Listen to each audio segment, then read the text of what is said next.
Donc voilà, chers collègues, on va reprendre cette session sur les dilatations des branches, cette fois pour parler de la prise en charge spécifique en fonction de la prise en charge avec un traitement prise en charge spécifique avec les traitements étiologiques disponibles maintenant pour les dilatations des branches qui ont une étiologie spécifique. Voilà. Donc, si vous regardez les algorithmes diagnostiques dans les recommandations, les différentes recommandations, les algorithmes décisionnels, vous allez trouver que la mucoviscidose, elle figure toujours en premier. Donc, le test de la sueur, il vient en premier,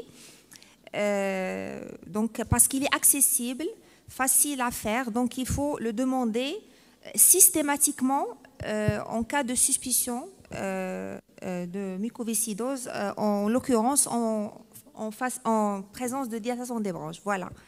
Donc, ce symposium, il est soutenu par les laboratoires Abbott. En fait, c'est à l'occasion de l'introduction d'un nouveau médicament donc, sur le marché marocain, le extrait pancréatique, le crayon en gélule. Voilà, donc pour cette maladie rare, mais aussi il a d'autres indications dont les insuffisances pancréatiques exocrines, d'autres étiologies. Donc je vais parler de la mucoviscidose en présentant l'état des lieux au Maroc et les possibilités de prise en charge. Voilà, donc c'est une maladie rare, mais c'est la première maladie génétique autosomique récessive grave dans le monde. Elle est secondaire à une mutation du gène CFTR qui est localisé sur le bras long du chromosome 7. Ce gène, il code pour une protéine CFTR qui est une protéine localisée au niveau des cellules épithéliales de tout l'organisme, mais surtout, elle est exprimée surtout au niveau des glandes sudoripares et des glandes à mucus pulmonaire, des canaux pancréatiques canalicule biliaire, des glandes à mucus intestinal et des organes génitaux internes. Voilà, donc c'est une protéine qui joue un rôle important dans l'hydratation du mucus. Elle est située au pôle apical des cellules épithéliales en contact des lumières épithéliales et son rôle principal est l'hydratation des mucus. Voilà, donc elle joue le rôle d'un canal chlore avec une sécrétion active du chlore et du sodium dans la lumière bronchique et puis un transfert passif d'eau qui permet l'hydratation du mucus. Donc voilà, un gène muté va être responsable de la synthèse d'une protéine défectueuse qui va être soit absente au niveau des cellules épithéliales, soit non fonctionnelle. Et du coup, il y aura un mucus visqueux, d'où le nom de la maladie mucoviscidose, donc mucus visqueux, cystic fibrosis en anglais, Talief Keissi en arabe, qui est un nom qui est dû aux conséquences anatomiques de la maladie, donc une dégénérescence fibreuse kystique du pancréas et dilation des branches kystiques au niveau du poumon. Donc, ce mucus visqueux va être responsable donc, des manifestations cliniques de la maladie. Donc, prenons l'exemple du pancréas. Donc, vous allez avoir une obstruction des canaux pancréatiques qui va entraîner une destruction du pancréas exocrine, une insuffisance pancréatique exocrine responsable de diarrhée chronique et par la suite d'hypotrophie. Cette obstruction au niveau de la lumière bronchique va être responsable de l'installation d'une bronchopathie chronique évolutive qui, en l'absence de traitement, va évoluer vers une inflammation chronique sur infection, installation de dilatation des branches et puis une destruction pulmonaire. Voilà, ça c'est la manifestation clinique la plus classique, la plus sévère, mais il faut savoir qu'il y a un spectre clinique de sévérité variable allant des formes sévères jusqu'aux formes modérées, voire monosymptomatiques. Il y a plus de 2000 mutations identifiées à ce jour avec des classes de sévérité variable, classe 1 à classe 6. La classe 1 est la plus sévère et la classe 6 est la moins sévère, en fait, selon l'expression phénotypique du gène. Voilà, je ne vais pas m'attarder là-dessus parce qu'après, professeur Sermet va en parler en détail pour expliquer le principe de la thérapie ciblée. Donc là, vous avez une cellule normale avec une protéine qui est fonctionnelle Et comme vous voyez ici, soit la protéine, quand il y a une mutation, elle est absente au niveau du pôle apical, donc il est complètement absente, non fonctionnelle, ou il y a juste une baisse de sa fonction. Voilà. Alors l'incidence la plus élevée, elle se voit dans les pays nord-américains, nord-Europe. Comme vous voyez ici, l'incidence au niveau de l'Afrique, elle est méconnue. Alors, au Maghreb, il y a quelques publications, comme vous voyez ici en Tunisie, publications qui remontent à 2005, de 390 cas, avec, avec une caractérisation moléculaire bien faite chez ces malades. En Algérie aussi, il y a quelques publications, donc je trouvais celle-ci en 2008, 36 cas, avec une caractérisation moléculaire. Au Maroc, nous avons présenté 13 cas au service de pédiatrie de l'hôpital militaire à l'occasion du congrès européen de mucoviscidose en 2016. Mais il faut savoir, nous sommes un petit service de 24 lits et c'est un service de pédiatrie générale. Donc, on n'a pas un grand recrutement. Voilà là une étude marocaine qui est faite par professeur Rtbi de l'équipe de l'Institut national d'hygiène de Rabat et qui a fait en collaboration avec professeur Emmanuel Giraudon de l'hôpital Cochin de Paris. Ils ont fait une étude de prévalence qui a été faite chez des individus sains. Donc, ils ont pris 150 individus. Ils ont essayé de voir la prévalence des porteurs sains par rapport à la mutation la plus fréquente, la Delta F508. Ils ont trouvé une incidence de 2 sur 150. Et voilà, donc en comparant ces données avec des études européennes qui ont inclus des patients marocains, mais aussi avec des formules mathématiques complexes, en incluant aussi le fort taux de consanguinité au Maroc, ils ont conclu que le Maroc, il est à risque pour la maladie, à une forte incidence, à l'instar des pays européens. Comme vous voyez ici, ils ont calculé une prévalence variant de 1 sur 1650 et à 1 sur 4150. C'est ce qu'on disait tout à l'heure avec le professeur Sermet. Le Maroc, il est considéré par les pays européens comme un pays de forte incidence.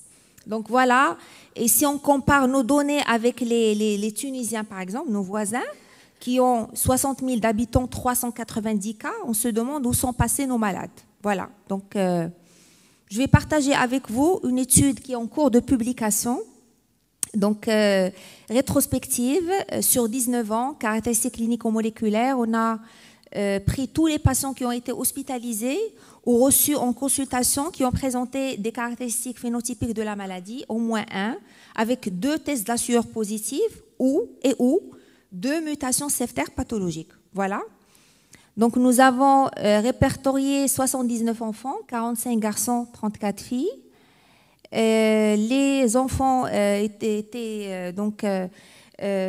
toutes les régions du Maroc étaient représentées. On a reçu des enfants des différentes régions, mais avec une prédominance de la région de Festaounes, qui est en fait une région du nord du Maroc. Voilà.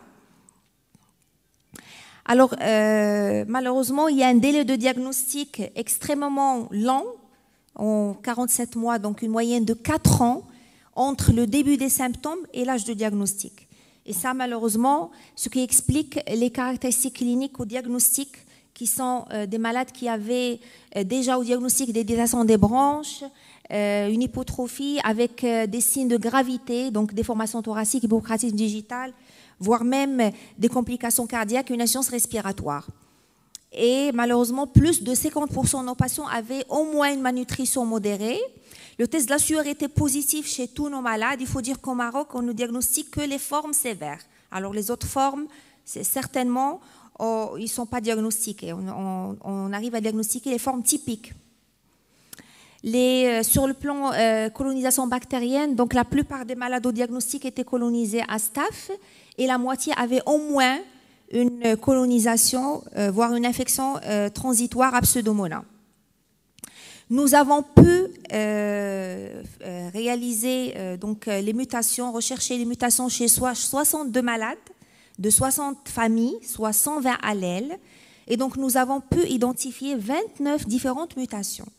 Voilà, donc vous voyez, il y a la delta F508, la mutation réputée la plus fréquente en Europe, et elle représente 41% de notre cohorte, et 3 autres mutations de classe 1, ils représentaient environ 23%. Et nous avons trouvé une mutation spécifique qui a été découverte pour la première fois au Maroc.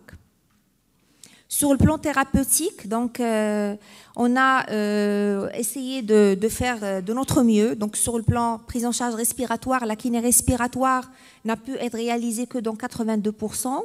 Les extraits pancréatiques qui n'étaient pas disponibles chez à peu près les 3/4 des patients. Et puis l'antibiothérapie qui était donnée en fonction de la colonisation, donc soit une antibio orale anti-staph, ou un antibio IV inhalé, en cas d'infection à Pseudomonas. Voilà. Et les complications, 34 malades ont continué à faire des exacerbations sévères. Et puis on a déploré 12 décès avec un âge moyen de décès de 10 ans, 13 perdus de vue, 3 cas de diabète, 2 cas de cirrhose. Et il y a 27 malades qui sont suivis régulièrement en consultation, 12 en consultation non régulière, 8 qui sont suivis en collaboration avec les pédiatres de la région, donc à distance, et 7 qui ont eu la chance d'immigrer, dont 5, je pense 6, je viens d'apprendre qu'il y a un autre malade, donc 6 qui ont réussi à avoir accès à la trithérapie. Voilà, donc le constat, il en a parlé tout à l'heure, professeur Abid. Donc voilà, on est au Maroc à 79 cas à Rabat, peut-être une série de 18 à l'hôpital d'enfants. Entre 40 et 50, il y a professeur Amzoui qui va le confirmer à Casablanca. Quelques observations éparpillées dans le royaume, mais ça reste très très insuffisant. On sait très bien maintenant qu'il y a des enfants, on le constate dans nos consultations, quand ils sont hospitalisés, qu'il y a une errance diagnostique chez ces malades. C'est des malades qui consultent, qui sont hospitalisés, mais aucun diagnostic n'est fait. Et ils ne sont diagnostiqués que par des médecins avertis. Voilà. Et même lorsque les médecins y pensent, ils demandent les examens complémentaires. Ces examens ne sont pas faits parce qu'ils ne sont pas accessibles. Donc, pour faire un test de la sueur, le malade il doit se déplacer dans une autre ville. Pour faire les mutations, c'est trop cher, c'est pas remboursé. Et après, il y a un comportement, comment dire, un abandon par le malade, par le patient, par le médecin.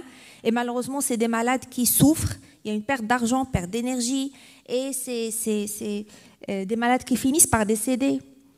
Donc voilà, il n'y a pas de plateforme spécialisée au Maroc. Il y a 2 centres spécialisés, mais ça reste très insuffisant, et un nombre de décès malheureusement qui est important parce que les malades ils sont diagnostiqués en retard.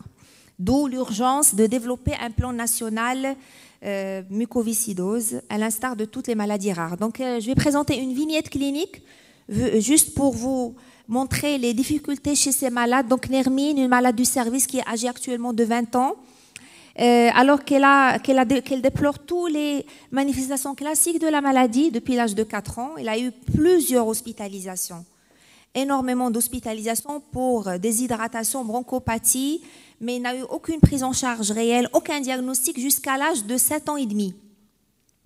Donc à ce moment-là, il avait déjà des signes de gravité, déformation thoracique, hypocratie digitale, et un VMS à 35 au diagnostic. Donc à 7 ans et demi, malheureusement, les possibilités thérapeutiques à ce moment-là sont très très limitées, et l'évolution s'est faite rapidement vers une insuffisance respiratoire chronique, une infection chronique à Pseudomonas, une aspergillose, HTP, un VMS qui est actuellement à 27, une indication à l'enzymothérapie et à la greffe pulmonaire. Tous les deux ne sont pas disponibles. Ne sont pas disponibles au Maroc. Voilà. Alors que c'est une maladie en Europe qui a bénéficié, c'est un bel exemple de maladie qui a bénéficié d'une amélioration spectaculaire de la médiane de survie qui est passée de -5 aux années 50 à plus de 50 ans actuellement. Et tout ça grâce aux avancées thérapeutiques majeures qui sont arrivées au fur et à mesure, l'arrivée des extraits pancréatiques, la kiné respiratoire, l'antibiothérapie inhalée, les fluidifiants inhalés, et puis surtout à l'organisation extraordinaire des soins qui a qui ont été intensifiées et la mise en place du dépistage néonatal. Prenons l'exemple de la France, la mise en place de CRCM, Centre de ressources et de compétences en mycophycidose. Je pense qu'il y en a 30 en France et cette organisation CRCM, elle est extraordinaire parce qu'elle permet à ces malades de leur faciliter la vie, une prise en charge près de leur maison, carrément à domicile, ce qui facilite l'adhésion de ces malades, leur souffrance, parce que c'est des traitements extrêmement lourds, c'est des malades qui souffrent. C'est un traitement qui ne peut pas faire tout le temps à l'hôpital. Et ça leur évite justement le déplacement à l'hôpital. Et ça leur évite d'attraper des bactéries résistantes à l'hôpital. Et puis encore, cette maladie, elle a bénéficié de l'avènement des thérapies ciblées. D'abord, l'Ivacaftor en 2010 et maintenant la Trikafta qui a changé le visage de cette maladie. Je sais qu'il y a une chute spectaculaire des indications de greffe, plus de 90%. Chute de plus de 90% des indications de greffe grâce à la thérapie ciblée. Ça, c'est magnifique. Et maintenant, la mucoviscidose est devenue une maladie d'adultes. Donc, les pneumologues adultes, ils interviennent et tout ça, c'est grâce aux avancées thérapeutiques majeures. Voilà. Donc, maintenant, passons aux modalités de diagnostic. Donc, c'est consensuel, selon le consensus européen ERS de la Société européenne de mucoviscidose. Donc, on doit évoquer le diagnostic devant la présence d'un ou plusieurs signes compatibles au décours d'un dépistage néonatal et le confirmer par la mise en évidence d'une anomalie CFTR, soit par un test de la sueur positif, soit la mise en évidence de 2 mutations CFTR pathologiques. Voilà. Et puis le test de la sueur qui est toujours l'examen de référence dans cette maladie qui consiste à la mise en évidence d'un taux de chlorure élevé dans la sueur. Donc je ne vais pas rentrer dans le détail, il y a trois étapes. Le recueil, donc il y a la stimulation par la pilocarpie, le recueil qui se fait par titrimétrie ou coulométrie, les deux sont des méthodes de référence, et puis le dosage. Donc c'est chez les patients mucos, le taux de chlorure il est élevé. Donc il y a un seuil de 60, supérieur à 60, et chez le sujet normal il est inférieur à 30. Voilà. Il y a des taux intermédiaires parfois, des taux douteux. On parle de taux douteux entre 30 et 59. À ce moment-là, il faut refaire le test de la sueur, voire faire confronter les données cliniques, génétiques, aller au séquençage complet du gène et rechercher l'anomalie CFTR par d'autres méthodes, comme par la différence de potentiel nasal, dont le professeur Sermet est la pionnière dans cette méthode de diagnostic. Voilà. Donc les signes cliniques, ils sont très nombreuses parce que la mucoviscidose est une maladie systémique en soi. Donc vous avez une atteinte respiratoire, digestive, ORL, hépatique, génitale. Et l'atteinte respiratoire, elle est quasi constante, précoce, et c'est elle qui conditionne le pronostic. Voilà, donc les signes cliniques au départ, ils ne sont pas spécifiques, c'est une toux chronique, puis après des poussées de surinfection, initialement à germe non spécifique, et puis à pseudomonas, à mycobactéries, voire même aspergillus, et ça évolue vers des bronchiectasies et destruction pulmonaire en l'absence de traitement. Donc, il faut y penser, parce que les signes cliniques ne sont pas spécifiques. Au début, il faut y penser devant la présence d'une consanguinité. Chaque fois qu'il y a des signes respiratoires chroniques, une toux chronique productive en présence de consanguinité, un début précoce avant l'âge de 3 mois, dans les 3 premiers mois de vie, une diarrhée chronique, surtout graisseuse, et une cassure de la courbe pondérale. Sur le plan radiologique, les signes cliniques au début, également, ils ne sont pas spécifiques. Vous aurez une distension, des troubles de ventilation, surtout distales, segmentaires, sous-segmentaires, et puis progressivement installation de dilatation des branches et qui prédomine, comme vous voyez ici, sur le lobe supérieur. Ça, c'est pathognomonique.